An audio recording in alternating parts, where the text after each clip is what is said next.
तो आपने puzzle solve कर दिया, क्योंकि हम जानना चाह रहे थे कि चाहते क्या हैं। अब आप कह रहे हैं कि अमेरिका को लग रहा है कि इंडिया गेम खेल रहा है, बट इंडिया को भी अब यही लग रहा है कि ट्रंप भी उनके साथ गेम खेल रहे हैं इस तरह के बयानात देकर। बट नरेंद्र मोदी जी हमें चैलेंज करते दिखाई नहीं दे रहे इन बयानात को। क्या इंडिया आउट ऑफ ऑप्शंस हो चुका है इस वक्त, आउट ऑफ कार्ड्स हो चुका है? आप सही कह रही हैं, इंडिया इस वक्त कोई ऑप्शंस नहीं कर रहा, कोई तस्लीम नहीं कर रहा कुछ भी।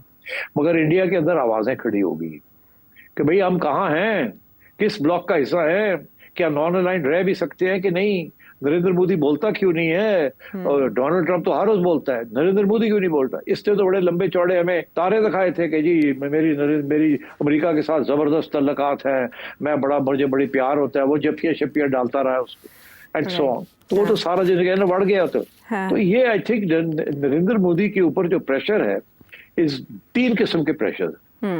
पहले failed foreign policy regarding America and the West and China. Second, failed foreign policy vis-a-vis Pakistan and SAARC. Right. And third, लोग domestic economy improve नहीं कर रही। Elections आ रहे हैं आगे बिहार में जी। और आरएसएस नया लीडर ढूंढ रही है।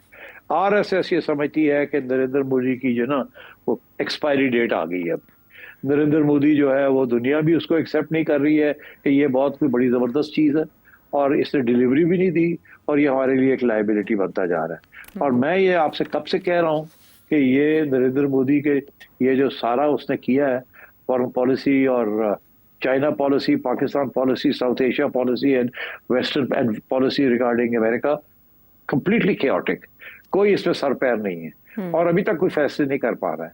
तो इसलिए आई थिंक नरेंद्र मोदी इसीलिए वो चुप है, उसको समझ नहीं आ रही मैं क्या कहूं और क्या ना करूं।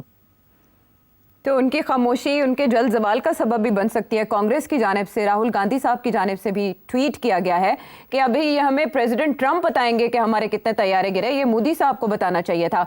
तो इससे ये कहा जा सकता है कि तैयारे नहीं गिरे, मोदी सरकार गिर गई उस दिन। नहीं, मोदी सरकार अभी नहीं गिरी, मोदी सरकार गिरने जा रही है, मगर अभी गिरी नहीं है। अभी तो डोनाल्ड ट्रंप जो है ना, उसने प्रेशर डाला हुआ है नरेंद्र मोदी के ऊपर। कोई इसकी बात ज्यादा लंबी चौड़ी नहीं मान रहा है, एक आध घास डाल देता है थोड़ा बहुत टू कीप हिम एंगेज्ड। और अभी भी ये भी चल रहा है ना कि शायद सितंबर में, अक्टूबर में वो इंडिया आए, मगर उससे पहले वो नरेंद्र मोदी को टाइट करेगा, वो करेगा। ये टेरिस के ऊपर भी अभी तक सेटलमेंट नहीं हुई। हमारी सेटलमेंट मेरा ख्याल है अगले हफ्ते तक हो जाएगी पाकिस्तान की। हमारे औरंगजेब साहब पहुंचे हुए वहां, मगर इंडिया के साथ अभी प्रॉब्लम चल रहे हैं। और एंड आई थिंक ये ब्रिक्स के ऊपर बहुत नाराज है डोनाल्ड ट्रंप कि ये इंडिया गेम क्या खेल रहा है। पाकिस्तान और इंडिया के दरमियान जब से एयर कॉम्बैट हुआ, जिसमें पाकिस्तान की जानिब से कामयाबियों का दावा किया गया, लेकिन भारत की जानिब से ये बात दबाई जाती रही, छुपाई जाती रही, ये कहकर के नंबर अहमियत नहीं रखते, या वक्त आने पर हम तफसीलात बताएंगे। जब उनसे आलमी मीडिया ने तफसीलात पूछी, हमारे वज़ीर आज़म अलबत्ता दावा करते रहे और बताते भी रहे कि पाकिस्तान ने कितने तैयारे भारत के गिराए हैं, जिसके बाद भारत को जगहसाई का सामना तो था, लेकिन जख्मों पर नमक पाशी डोनाल्ड ट्रंप की जानिब से बारहा की जाती रही सीज फायर का क्रेडिट लेकर। भारत की जानिब से उसको उस तरह से डिनाई नहीं किया गया, बल्कि ये कहा गया कि पाकिस्तान और भारत के दरमियान कोई तीसरा नहीं आया सीज फायर के लिए। दबे लफ्जों में ही ये बात की जाती रही। लेकिन सेठी साहब, अमेरिकन प्रेसिडेंट डोनाल्ड ट्रंप जो छेड़खानी करते रहते हैं बार बार सीज फायर का तस्करा करके, लगता था कि आहिस्ता आहिस्ता वो इससे पीछे हट जाएंगे, लेकिन वो उससे पीछे हटने के बजाय एक कदम आगे गए और उन्होंने एक डिनर पर यह कह दिया कि पाकिस्तान ने 5 भारतीय तैयारे गिराए हैं, जैसे वो ये मेंशन करना चाह रहे थे और भारत को मजीद छेड़ना चाह रहे थे, उसके जख्म मजीद कुरेदना चाह रहे थे। लेकिन एट द सेम टाइम कल मैंने आपसे तबसरा लिया कि रेजिस्टेंट फ्रंट का नाम डाला, टेररिस्ट लिस्ट है उसके अंदर अमेरिका की जानिब से, वो तो भारतीय मौक़िफ़ की तायीद थी। आपने कहा कि भारत को दाना डाला गया है। आज अमेरिकन प्रेसिडेंट का भारत के मुंह पर जनाटेदार थप्पड़ मारना, 5 तैयारों के गिरने का तस्करा करके, पॉलिसी है क्या अमेरिका की जिम्मे में? बिल्कुल बड़ी इंटरेस्टिंग डेवलपमेंट्स हो रही हैं। पहली बात यह है कि मेरा ख्याल है उन्होंने पाकिस्तान का नाम नहीं लिया, ना ही हिंदुस्तान का नाम लिया। उन्होंने कहा 5 तैयारे गिरे हैं जी। अच्छा, तो जाहिर है क्योंकि सारी दुनिया तो यही कह रही है कि पाकिस्तान ने 5 तैयारे गिराए हैं, और पाकिस्तान भी यही कह रहा है हमने इंडिया के 5 तैयारे गिराए हैं। और इंडिया के डिफेंस ऑफिशियल्स ने यह भी तस्लीम किया है कि हमारे तैयारे गिरे हैं। लेकिन अच्छा, नंबर और अहमियत नहीं इंडिया ने रखते। और नंबर अहमियत नहीं रखते, मगर इंडिया ने किसी स्टेज पे ये नहीं कहा कि उन्होंने पाकिस्तान का एक भी तैयारा गिराया है। इंडिया ने ये कभी ये बात नहीं कही। तो इंडिया ने ये बात जरूर कही आयशा कि हमने उनके अड्डों के ऊपर हमले किए हैं और उन्हें वहां काफी तबाही की है, मगर उन्होंने ये कभी नहीं कहा या क्लेम किया कि इंडिया ने पाकिस्तान का कोई तैयारा गिराया है। तो इससे ये फिर जाहिर हो गया कि डोनाल्ड ट्रंप जो जिक्र कर रहे हैं वो इंडिया के जो 5 तैयारे गिरे हैं उसी का जिक्र कर रहे हैं, जो कि पाकिस्तान का भी क्लेम है। अब मैं देख रहा था इंडियन मीडिया और इंडियन ट्विटर के ऊपर बेचारे वो कह रहे हो जी हमारा नाम तो नहीं लिया, उन्होंने ये तो नहीं कहा कि पाकिस्तान ने इंडिया के गिराए, उन्होंने तो नाम ही नहीं लिया, वगैरह वगैरह। अब अगर इस किस्म की सूरत हाल है तो इसका ये मतलब है अभी भी हिंदुस्तान की पब्लिक या हिंदुस्तानी जो है वो अभी भी तस्लीम करने के लिए तैयार नहीं है। और ये बड़े अफसोस की बात है, बिकॉज ये इट्स अ डिल्यूजन। इसी किस्म की डिल्यूजन में इंडिया की जो फॉरेन पॉलिसी है वो मुब्तला है।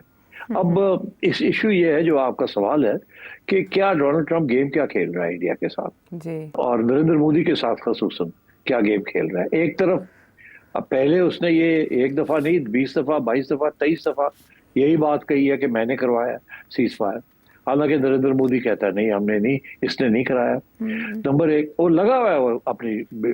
दूसरी तरफ आपने पॉइंट आउट किया कल कि जी उन्होंने ये रेजिस्टेंस फ्रंट के बारे में होकर कह दिया हाँ हाँ ठीक है हम कहते हैं कि ये टेररिस्ट ग्रुप है और ये लश्कर तैयबा का है।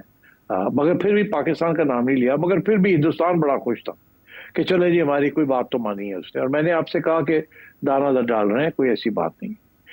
आज उसने फिर जैसे आपने बताया कि उन्होंने अब ये कह दिया ये 5 जहाजों की बात कर रही है, जबकि इंडिया खुद तस्लीम अभी नरेंद्र मोदी करने के लिए तैयार नहीं है और इंडिया तो अभी भी किसी बैठे हुए हैं। तो इसका मतलब क्या है कि डोनाल्ड ट्रंप गेम क्या खेल रहा है इंडिया के साथ। जी।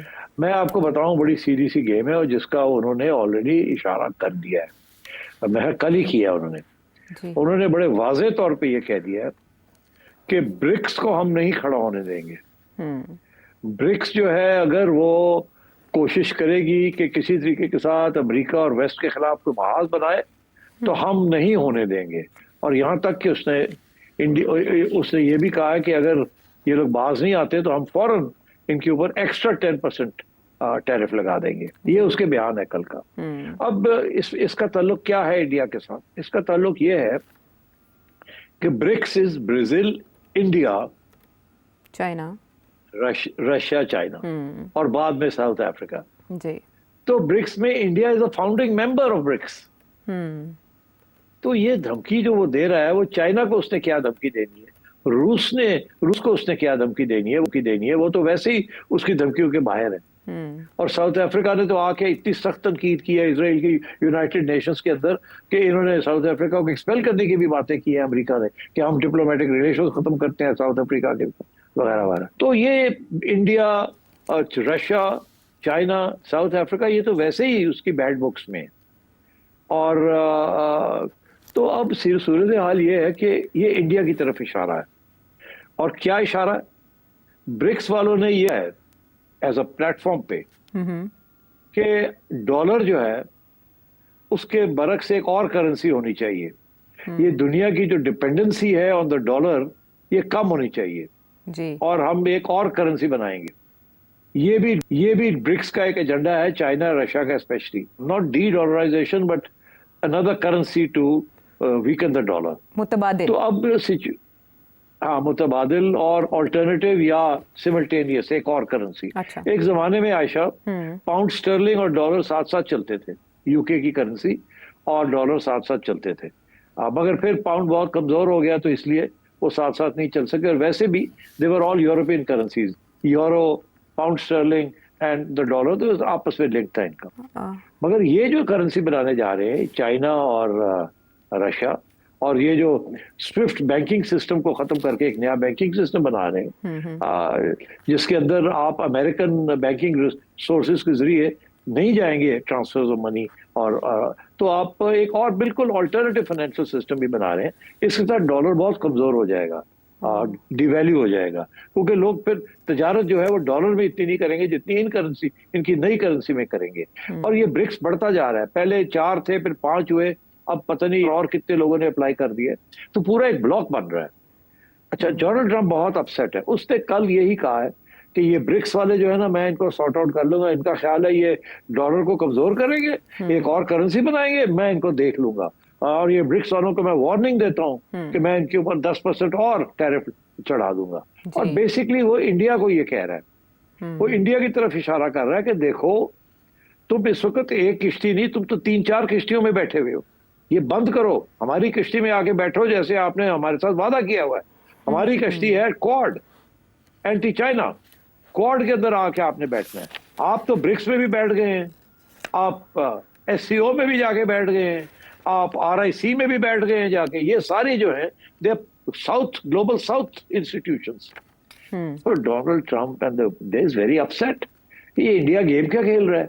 ये एक तरफ तो हमारे साथ क्वाड की बात करता है और दूसरी तरफ ये जाके हथियार भी जहाज फ्रांस से खरीदता है और रूस से लेता है, और S-400 भी रूस से ले रहा है, और उधर चाइना के जो प्लेटफॉर्म्स हैं वहां जाके ये बैठ रहा है। ये कर क्या रहा है? तो Donald Trump is actually criticizing India कि भाई तुम फैसला करो, तुम हमारे साथ हो या हमारे खिलाफ हो। नरेंद्र मोदी ने इसको जाके कहा हम आपके साथ हैं, मगर इंडिया की जो एक तारीखी पोजीशन रही है वो यही रही है कि रूस के करीब रहा है और किसी एक ब्लॉक में नहीं गया।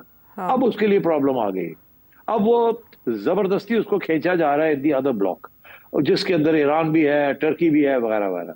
और इंडिया जो है इज इन डिफिकल्ट सिचुएशन, और ये डोनाल्ड ट्रंप उसको खींच रहा है कि आप वापस आओ क्वाड के अंदर, इनको छोड़ो।